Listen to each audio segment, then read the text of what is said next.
Welcome to Natural Habitat Adventures Daily Dose of Nature. Today's topic, Southern Africa Odyssey, Safari by Land and Water, presented by NatHab Expedition Leader Lorraine Doyle. I'm your host, Rob Mess. Thank you so much for being here with us today. Lorraine, take it away. Hi, Rob, and all listeners. Thank you very much indeed. It's, as always, a great pleasure to be able to present. And this is a safari that is particularly close to my heart because a large portion of it is in the country that I grew up in. And although I haven't lived there permanently for many decades, it's still the country that I consider um, my my home, if you will. So let's get started with where we're going and what it's all about. If my computer will behave itself. Sorry. One technical glitch. My slides don't wish to advance. Okay. Sorry. We'll get it working in a second, I hope. Ah, there we go. Sorry about that. So yeah, just briefly, for those people who don't know me, as Rob said, my name is Lorraine Doyle. I was born and grew up in Zimbabwe. I spent my childhood there, spent some time in the United Kingdom, and came back to South Africa, where I've been based ever since, and have been involved in a variety of ways in the guiding and conservation arena. And I'm currently working as an ecologist and conservation wildlife manager for a private reserve in South Africa when I'm not doing tours for NatHab. So yeah, this is a subject that is very, very close to me and one which I feel very privileged to be able to share with NatHab's guests. So just when we talk about Southern Africa, I just wanted to highlight where we're talking about on the continent of Africa. So essentially, the countries that are considered southern and sometimes considered southern central Africa are the ones highlighted in blue here. So going as far north as Angola and northern Zambia, and then right down as far south as South Africa itself. So the region is Southern Africa. And when we talk about South Africa, we're actually talking about a country within the Southern African sub-region. Okay, so this is probably a really strange looking slide, but I wanted to show you this because this safari goes to a very, very special and unique part of the world, actually. And it's the only international quadripoint that there is in the world. And what a quadripoint is where four countries meet at a single point. And that's what happens here at the edge of Zimbabwe, Botswana, Zambia, and Namibia. And you'll see with some maps that I've included in this presentation, you'll see a little bit more how this fits together. But what you're seeing here as well is the confluence of the Zambezi River and the Chobe River.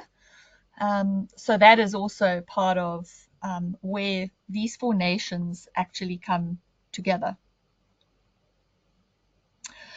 So just a little bit of the conservation background to this area that we will be exploring. It's known as the Kavango-Zambezi Transfrontier Conservation Area, a large mouthful, so it's called CASA for short. And essentially, it's a treaty between five nations, so Angola, Namibia, Botswana, Zimbabwe, Zambia, which signed an objective that they would have conservation without borders. So from a conservation perspective, this has actually been quite successful. From a movement of people perspective, it has been a little more complex. And you will find that part of that, when we are on this particular safari, means that we do have some border crossings that are not as seamless, perhaps, as one would think if you have this Khaza conservation area. They're not problematic in any way. They're just a little more complex than they would be if Khaza, on a more geopolitical basis, was working as it was envisaged. But these things take time, and hopefully that will at some point iron itself out. But from a conservation perspective, it certainly is an initiative that's working well, especially for things like elephants, the movement of elephants across boundaries. Okay, so this safari goes to essentially 3 different countries. And as I said, a large percentage of it, the greater percentage of it, is spent within Zimbabwe. So we go into a number of different locations within Zimbabwe. So we start off at Victoria Falls. So if you look at Zimbabwe as a teapot without a handle, Victoria Falls is right at the spout of the teapot. And that's essentially where we start from. And then we move out of South Africa briefly, out of Zimbabwe briefly. We move into Botswana and into a little portion of Namibia, which we'll come to now. And then we come back into Zimbabwe when we come back to Lake Kariba and then on to Hwange National Park. So this just gives you a little bit more of a detailed snapshot of the areas that we're going to.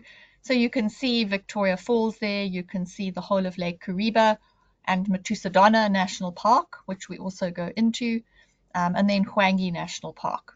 And then the town, or the city where I grew up, Bulawayo, situated there in the southwestern corner of the country.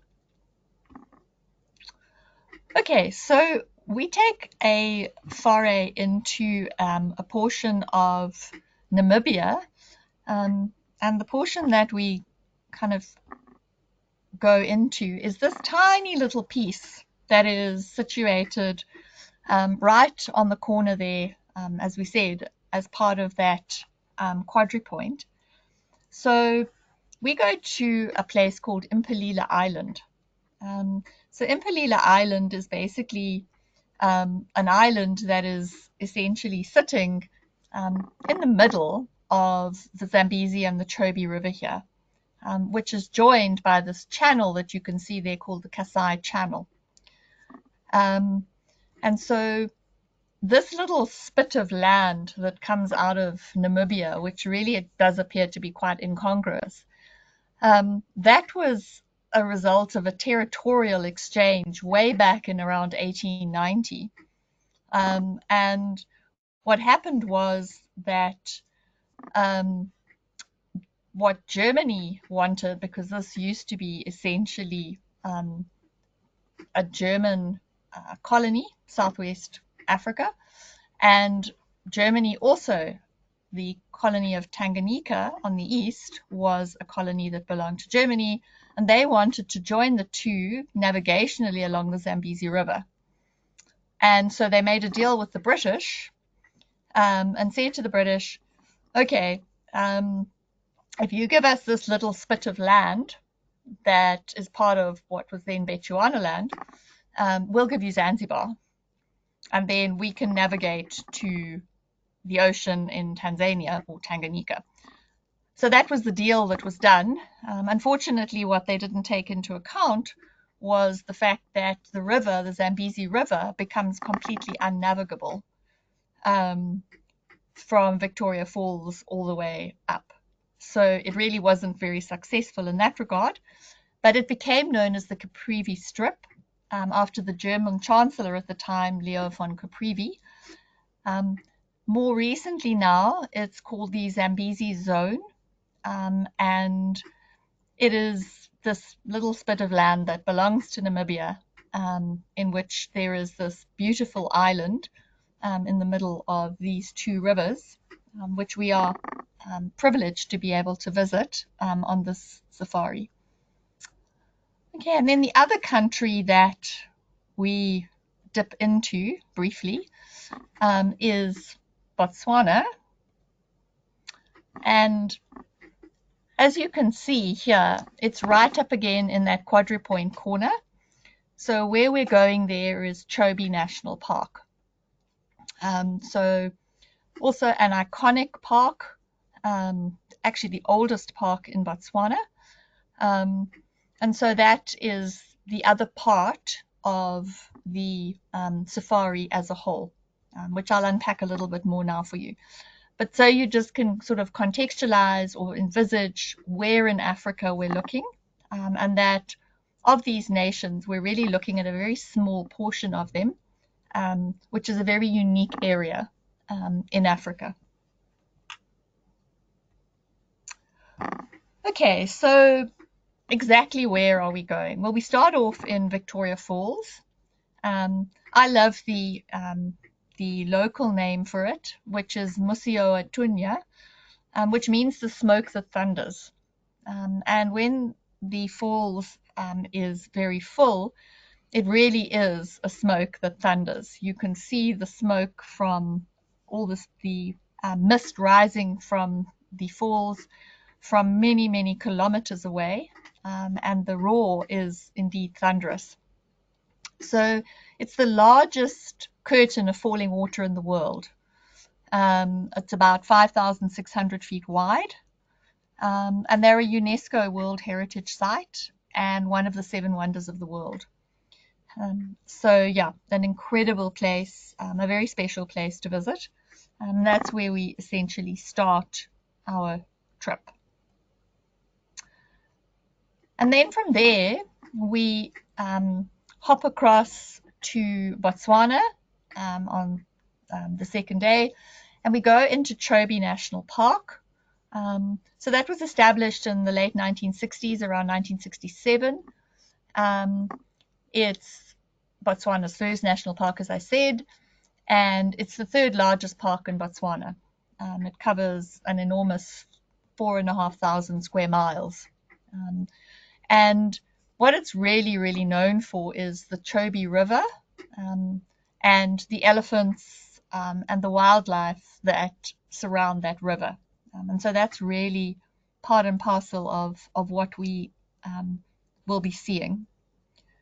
So this is the typical type of scene that you will see, both land-based and water-based. So we do one drive and we do one boat-based safari. So you get to see it from both land and also from the water. So that's the Chobe portion. And then we go and we stay on this little island. So this I actually took out of the window of the airplane on one of the trips last year, and you can actually see the lodge right down in the far corner, sort of the bottommost corner of this biggest spit of land. So it's only about 7.5 miles long and 4 miles wide, so this really quite small piece of land, but that is the lodge that we will be staying at as our base for the 2 nights that we are there. So it's really quite an extraordinary place to be. The amazing sound of all this water, as well as the wildlife. It's truly spectacular. It's also, so on the Botswanan side, it's national park along the Chobe River, but on the Namibian side, people still live there. People farm. They have, you'll see these fishing boats. And so it's quite an interesting interface between people and wildlife. So it adds a whole nother element to the safari, which I think is really, really cool. And then from there, we fly on to Kariba, Lake Kariba. So it is the largest human-made or man-made lake in the world by volume. It still is. I think Lake Volta in Ghana, it supersedes it in terms of surface area, but Kariba is still the largest by volume.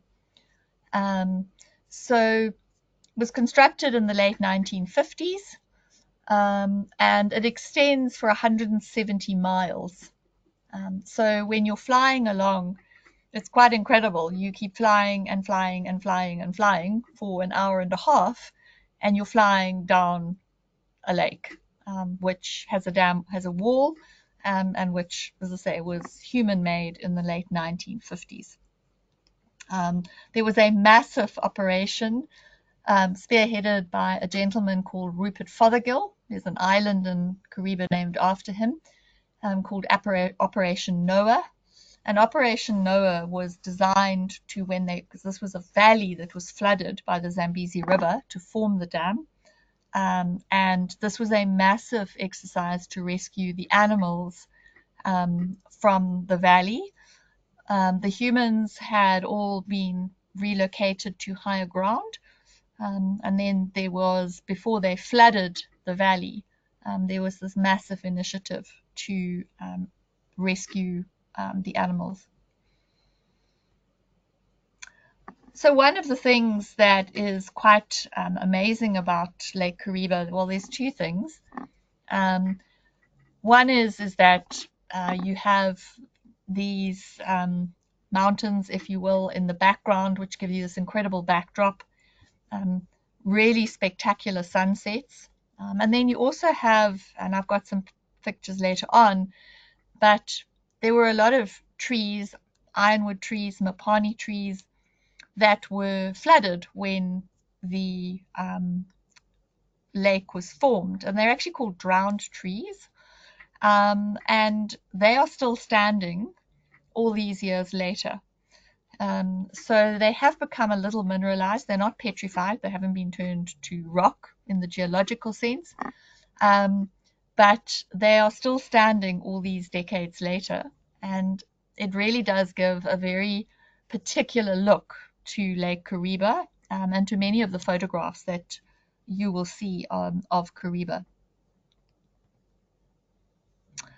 And then the last port of call on our itinerary is to Hwange National Park. So it's Zimbabwe's oldest and largest national park. So it was gazetted for conservation of wildlife in 1928. And so the first warden was a gentleman known as Ted Davison, and the camp that we stay at is named after him. And once they had proclaimed this area, they suddenly went, there's no perennial water here. What are we going to do with the animals? How are we going to provide water? And so they created many artificial water holes using wells, or boreholes as we call them, because there is a very large underground water supply, but it's not at surface. And so those watering holes are the reason why Hwange National Park is still here today, and why it is one of the icons of conservation in Southern Africa. You can see that the park itself, there are some areas around it. So there's national park, there's private safari areas, there's some state forest, and so on.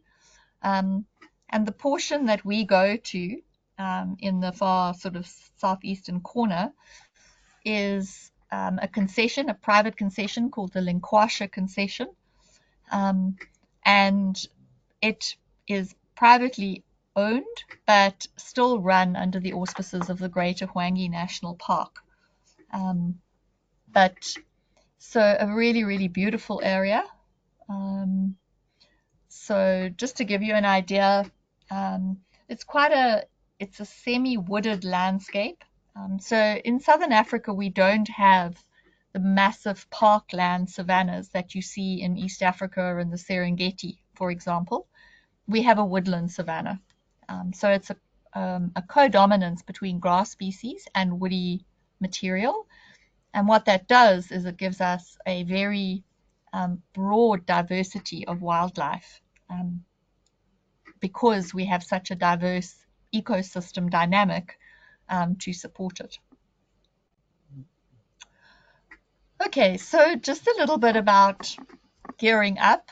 The type of clothing for the time of year that we are there is the best thing I can suggest to people is bring layers. Okay, it starts relatively cool in the mornings, it gets hot through the day, and it gets cool again in the evenings. And so if you only have heavy jackets or you only have lightweight stuff, you're either going to be too hot or too cold. But if you bring layers with you, you'll be in a position to put on layers and take off layers as necessary as the day goes by. So the temperatures range from sort of around the 60s into the late 70s, depending on the time of year. It does sometimes go into the 80s in Hwange later on in the year. So there is quite a broad sort of spectrum of temperatures to expect.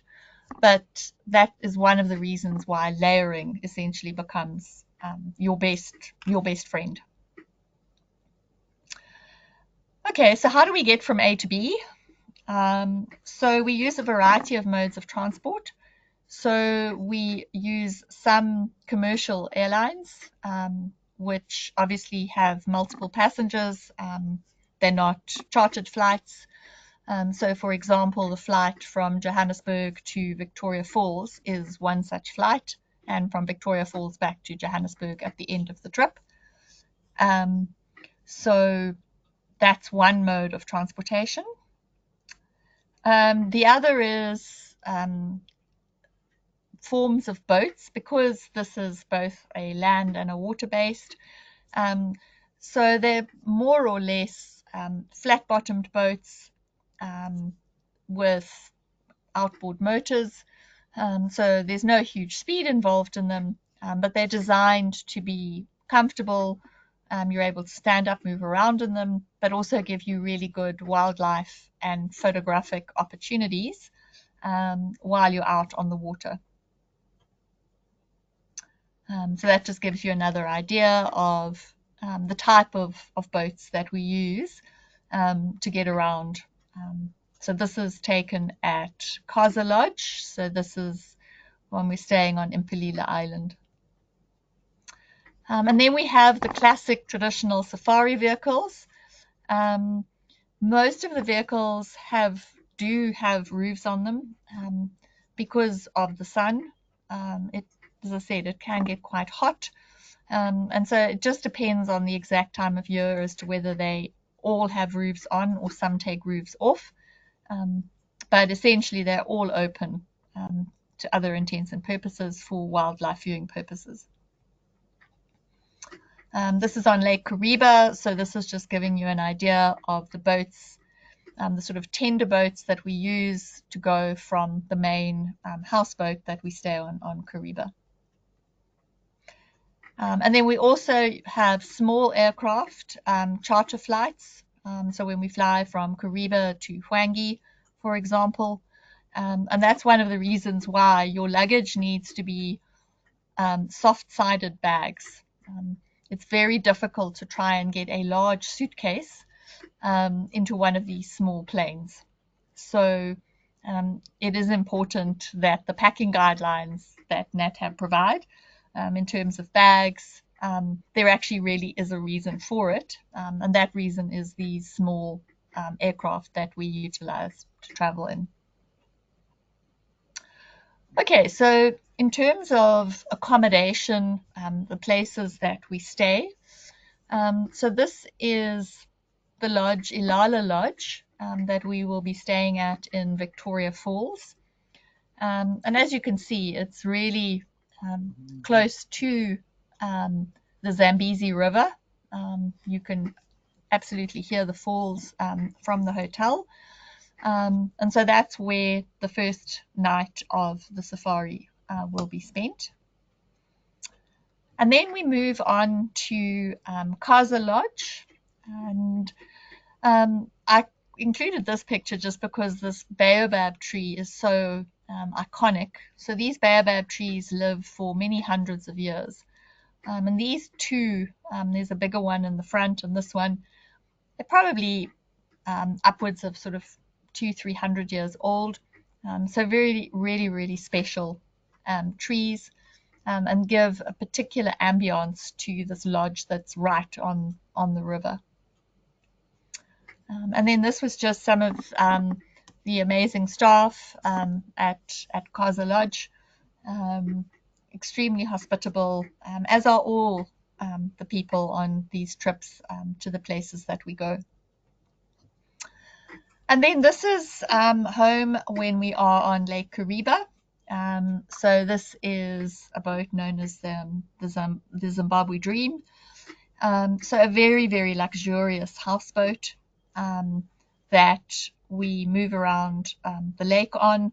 And then, as I said, when we want to go out on excursions in the morning or the afternoon, we take the small tender boat out. But this is where we essentially eat and sleep. So this is just to give you some sort of idea what it looks like inside. And this was just the whole greeting by the staff. So this gentleman on the far right of the screen, he's the captain. And yeah, wonderful Zimbabwean hospitality. And then the final place that we stay at Davison's camp. It's a luxury tented camp. And this is the main area of the camp, again, where all meals are served. There's a swimming pool. There's also a little observation deck on the top. And there's a big water hole in front of it where the elephants and any other animals come down to drink. Pretty busy. And yeah, under the shade of these magnificent trees. So this is kind of in the early mornings, or even sometimes the early evenings. We'll sit around the fire and just watch either the sunrise or the sunset, and listen to the sounds of the African bush. And then the tents are individual tents, luxury tents with all the amenities, bed, flushing toilet, showers with hot water. So it really is, I think, a really fantastic experience. Being under canvas for me has always been very special because you can really hear the sounds of Africa and smell the smells of Africa, which if you're in brick and mortar buildings, you don't necessarily always experience. So I think it adds a real ambiance to the experience. Okay, so then food and drink. So the standard and quality of food in all of these places is extremely high. So a lot of produce is brought in fresh. Some places even maybe growing some of their own produce. But yeah, from a food perspective, given some of the areas that you are, it's quite extraordinary what they manage to do. They really do try their best to help people with any dietary requirements. They've got pretty good at vegetarian and gluten-free. Sometimes vegan is more of a problem purely from a protein perspective, and a lack of variety. But it is something that they are more than willing to try and help with. And I think that's one thing that comes across in all of these places is people's willingness to want to give people the best experience. So this is Ilala Lodge. So this is a fun meal that we do in Chobe, in the middle of the bush. And yeah, we have this amazing sit-down table and a whole meal that gets served in the middle of the park. We do drink stops, so this is the staff from Kaza again, stopping along on a sandbank to have a drink stop, watch the sun go down. So this is the dining area in the houseboat. They make the most amazing soups. All of these places make incredible, incredible soups. And then this is at Hwange, and you can actually see the elephants in the background in the waterhole. And yeah, they've basically served up this entire meal with a white tablecloth in the middle of the bush. Okay, so just a little bit of kind of getting out and about, sort of what can you expect to be seeing on this particular safari. So this is Chobe, as I said, very much about the water and the interface between water and land and the animals. So this is a pod of sunbathing hippos. This is actually Charles. He's the boat driver at Kaza. Amazing local man, grew up there. And yeah, he was explaining a whole lot of the kind of meeting of the Zambezi and the Chobe rivers on this particular excursion. We also go to one of the local villages on Impalila Island, which is also a really amazing experience to meet some of these incredible people and to just be privileged to see some of their culture. And this little girl was just beyond endearing. But it's a humbling experience as well to see how people live, what happens in these very rural areas of Africa. This is just an idea of the things, Lake Kariba at sunset. This was just a very fortuitous moment when the boat lined itself up very nicely as the sun went on. But just to give you an idea of sort of the vistas. Being able to watch elephants on the shores, and here are some of the trees I was speaking about. So these trees have been standing submerged for 70 years now, almost. Pretty extraordinary that they are still standing. So yeah, amazing opportunities to see these animals from the water. And then your very classic safaris when you get to Hwange, all vehicle based at this point, but seeing the sort of iconic species that people envisage. And we are very lucky that we are permitted to go off-road in some of these areas. So we get incredible sightings of many of these animals. So yeah, these two cheetah boys posed amazingly. So there were two vehicles because there's a limited number of guests per vehicle, and the group was, I think it was 14 guests, and so they were split between two vehicles. But yeah, these guys were posing very nicely. And then the elephants just walking past and minding their own business, going about their daily life, not particularly perturbed at all by this strange green beast in their midst. And then being able and privileged to stop for sundowners with vistas such as this in the background.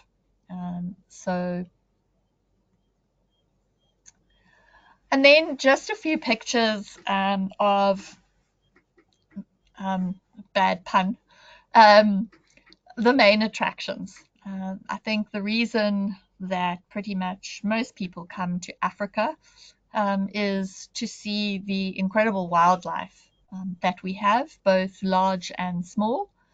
And just to give you an idea of the sort of diversity and variety that we have. So this is just a few of many photographs, and all of them have been taken on these particular trips. So yeah, so this is really what you could expect to experience. So this was a really interesting interface. This was in Chobe between elephants and hippos. It's not a common thing to see. Like elephants and hippos in such close proximity to each other.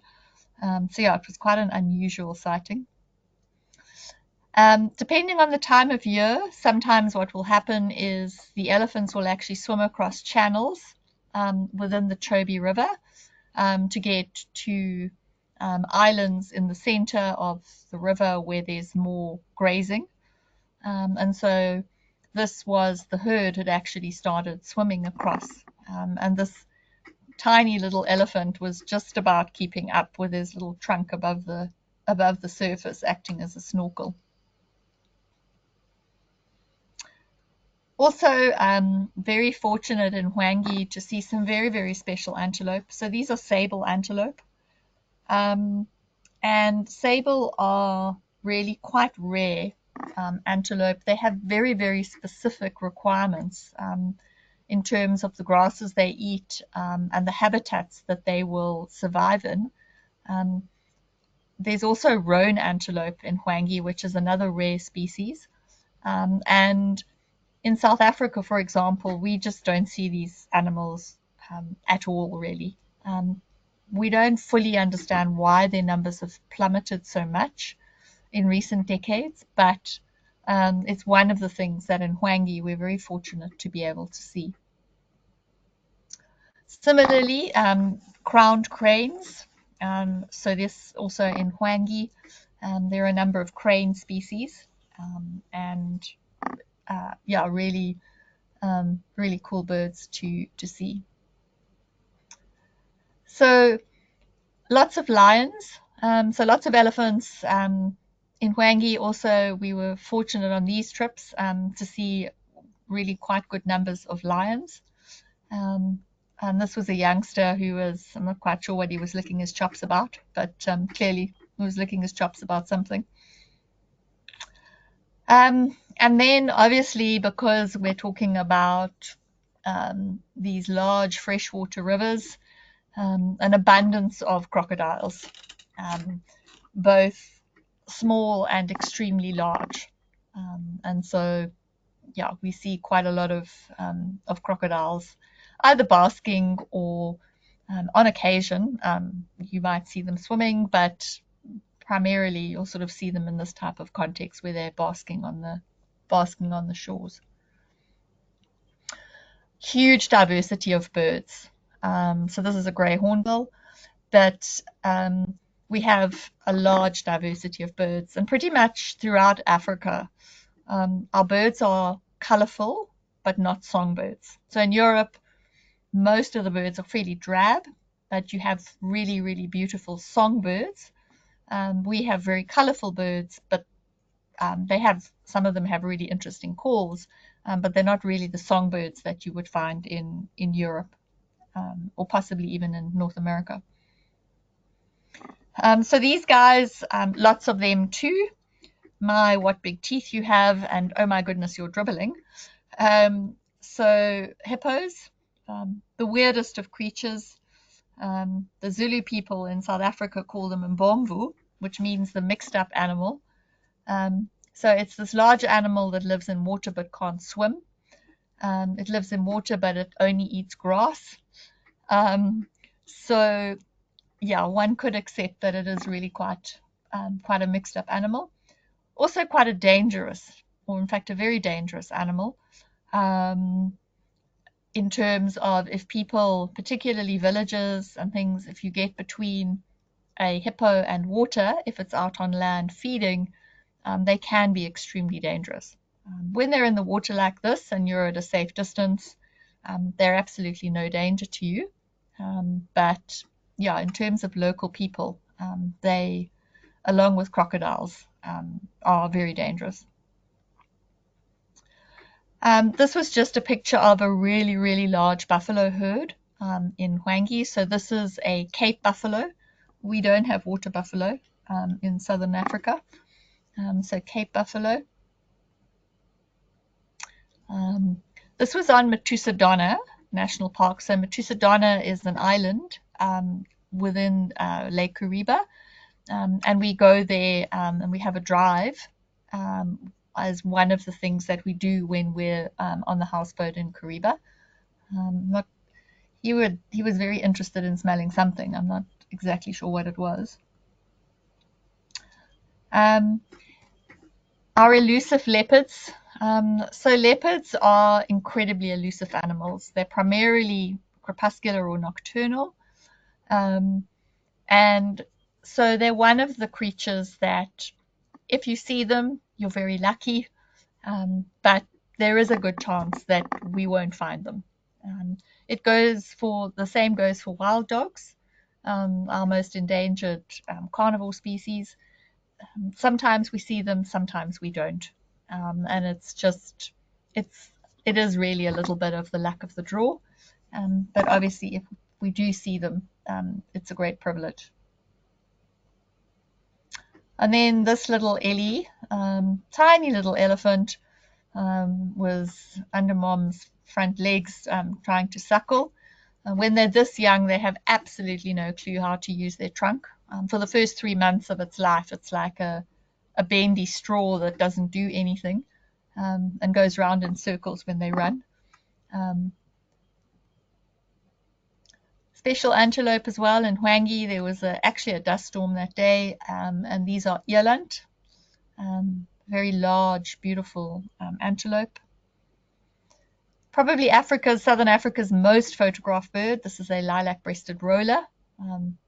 You can, I guess, see why it's photographed so much. And then its not so bright cousin, the purple roller, but also a beautiful bird with all that barring. That was that same lion on Matusadonna.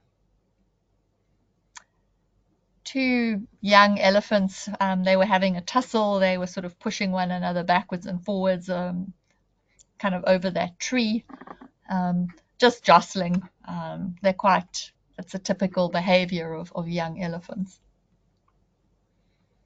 This one was just really quite cute. This youngster was lying with its paw against one of the adults. So lions are very, very tactile because they're social cats. In fact, the only true social cats in the world. And so contact between members of the pride is very important to them. And this one just happened to have its paw against another one's paw. Some of the more cryptic birds. So we have some of these little sandgrouse, incredible birds with amazing adaptations to dry environments. Small antelope, things like little duikers.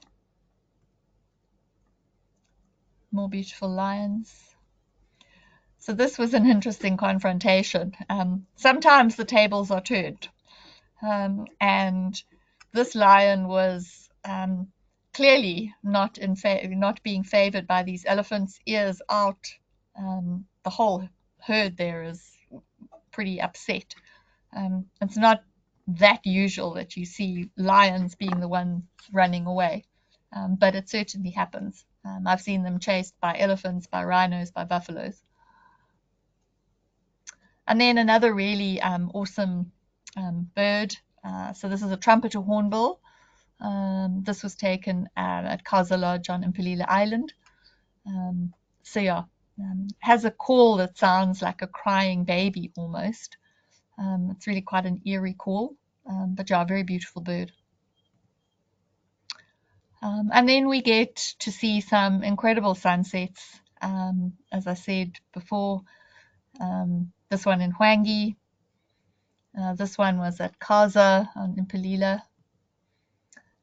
And then this is the classic golden sunset on Lake Kariba with all of these drowned trees still poking their head up above the waterline.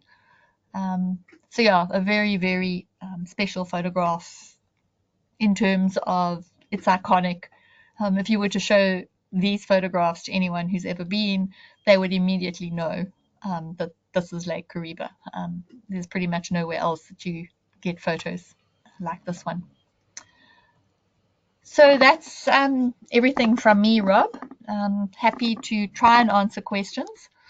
And if I can't answer them directly right now, I'll always get back to the office with an email to answer any questions that I can't answer off the bat. Great. Thank you so much, Lorraine. All right. Before we dive into the questions, I'd like to remind everyone that if you do have questions, that you can submit them via the question field in your control panel. If you go to the upper right-hand corner, you'll see those three lines. Go ahead and click on those and submit your questions through there. All right. So now, if I'm coming out to visit on this trip, would you say that there is an age limit to this? If I wanted to bring family or grandchildren along, is that going to be a good thing to do? So I would say that probably for anybody under the age of 12 or 13, um, I think it probably wouldn't be active enough for them. I think that um, it would probably not be something that, there's times when you're traveling, you're on a boat, you're on a vehicle. So my suggestion would be generally on safaris is that children are around 12 years of age. Any younger than that, I mean, we have had younger children, and some of them are amazing. But for some, I think it's a bit much. And so, yeah, I would say from 12 onwards is a good age. Great. Thank you for that. And can you talk about the time of year that the trip runs? Is there a better time of year to come out and do this trip? So the trip runs from June through the end of September, which is pretty much our winter. So if you come sort of the June portion, it's slightly cooler. As we get closer towards our spring, going into our summer, it gets warmer. Um, but overall, it's that whole period is a really good time to come because it's our dry season, and the temperatures are cooler. Even though they can get quite warm, it's a lot cooler than it would be, for example, in November or December. Um, so I don't think that there's a massive difference between coming in, let's say, June, July, or coming in September. Um, Sorry, not so much that you would notice a significant difference in the wildlife, for example. So I think the period that it's structured over by NatHab is an ideal time for the places that we go to. Do we get the opportunity to see many baby animals, offspring at all? So, I mean, yes, we do. Um, so most of the animals that we're talking about here are not seasonal breeders. Um, so, for example, things like impala are seasonal breeders. So they lamb or drop their young normally around November, December. So we're probably not going to be seeing any baby impalas. Um, but you are going to see baby lions, baby elephants, etc., because they are not baby zebras. They're not seasonal breeders, so they breed year round. So there's always a chance to see babies. But things, as I said, like some of the more wildebeest and things like impala, strictly seasonal breeders, we probably won't see youngsters. So, what about the drowned trees? How deep is the lake, and are we going to be able to see those? So, so I don't know the depth of the lake in feet. I'll have to come back to you, but around 90 meters. So it at its deepest. So it varies enormously. So and it does depend on how much water has come down from the Zambezi, the source of the Zambezi up in the Angolan highlands. So when we were there last year, it was actually very low. And so, for example, some of the areas you're sort of navigating between those trees, and it's very, very shallow. Um, but then when you're out in the middle of the lake on the houseboat, then obviously you're in much deeper water. So we will spend a fair amount of time navigating in and out of those drowned trees during the sort of activities during the day when we're out on the tender boat. So they have had good rains in pretty much the whole of Southern Africa. We've had good rains. So hopefully as well, the lake will be a little bit higher than it was at the end of last year. I think it dropped to about 17 meters at its deepest, and because of the very dry conditions they'd had for 2 rainy seasons. But I mean, it's still a huge expanse of water. And 90 meters is approximately 295 feet. For those of you Okay, who. thank you. My pleasure. My pleasure. Um, yeah, a little quick internet search answered that question for me. So, is it okay for us to eat the fresh fruit and vegetables while we're there?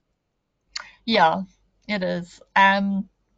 So in terms of drinking water and so on, all the water used is purified water. Um, and then all of the fresh fruit and vegetables and things they use will all be washed in purified water. Um, so on all the trips I've done, the Zimbabwe trips I've done, I've never, from that perspective, I've had guests become unwell because of changes in diet, and things like that, but nothing related to like a food poisoning, as people might expect from eating fresh produce. Um, so these lodges are extremely careful about those sorts of things. Are we going to have many opportunities for walking and hiking at all? So there is some opportunity for walking. I mean, it is possible to do like a bushwalk in Hwange. Um, when we go to Victoria Falls, we'll do the walk along the whole of the Victoria Falls path along the falls.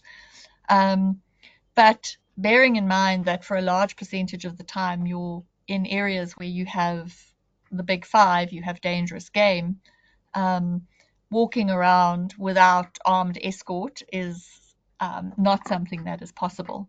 And so it's not a walking or a hiking type of a trip. There are opportunities to do some walks, but those are bush walks if people wish to do them with armed rangers because of the environment in which we find ourselves. Are there any opportunities to take part in evening or night excursions? So within Hwange, national parks in Zimbabwe generally don't allow a vast amount of driving at night. But yes, when we do our trips in Hwange, for example, we have sundowners and then we come back to camp after dark. And so we do night drives with a spotlight to see if we find nocturnal animals. And then we also try, depending on the phases of the moon, but to find some dark sky to be able to do some stargazing.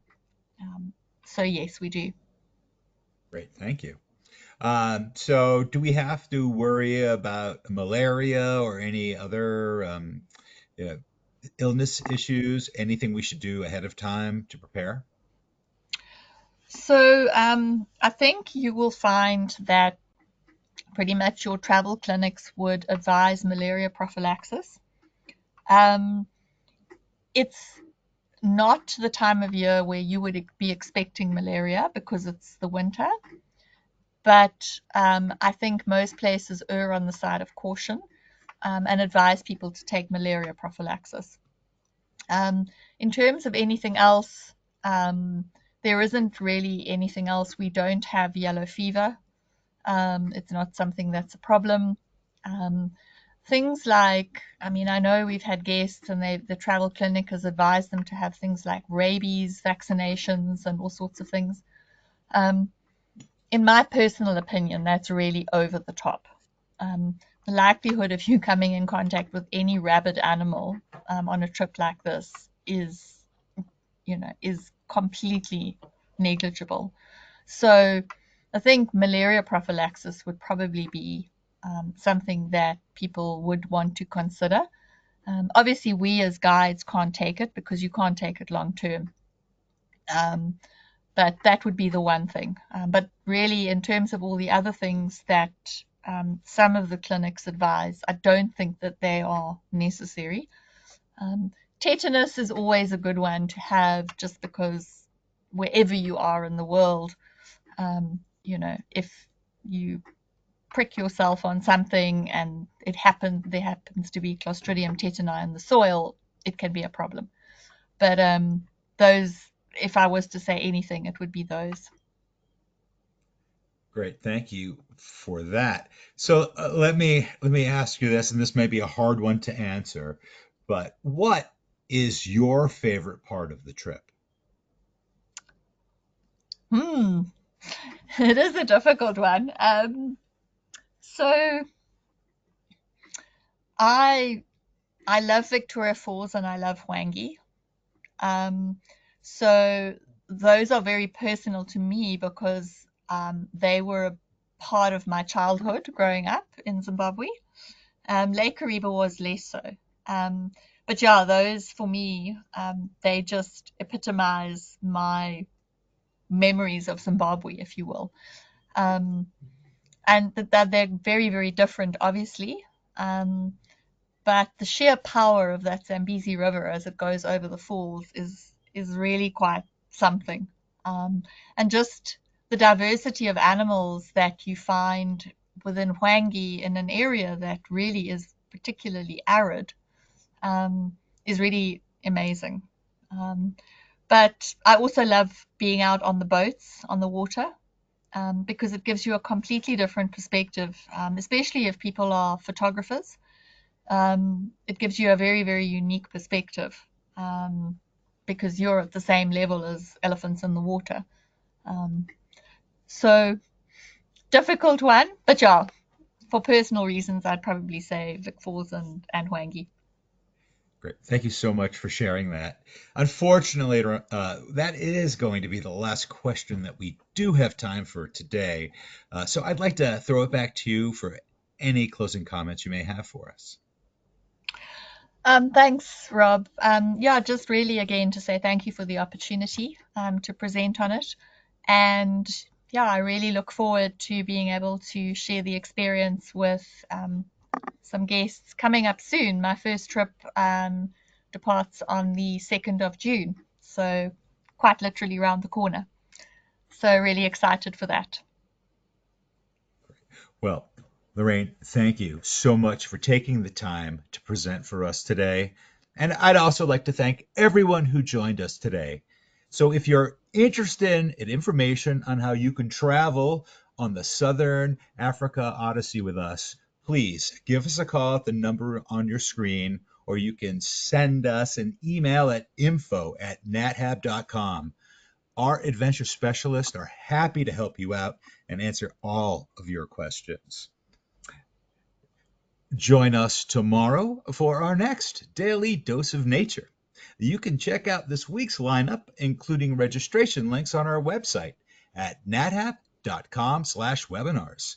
We did record today's presentation, and we will have the replay available on our website soon. With that, I will conclude today's webinar. Goodbye, everybody. We'll see you next time.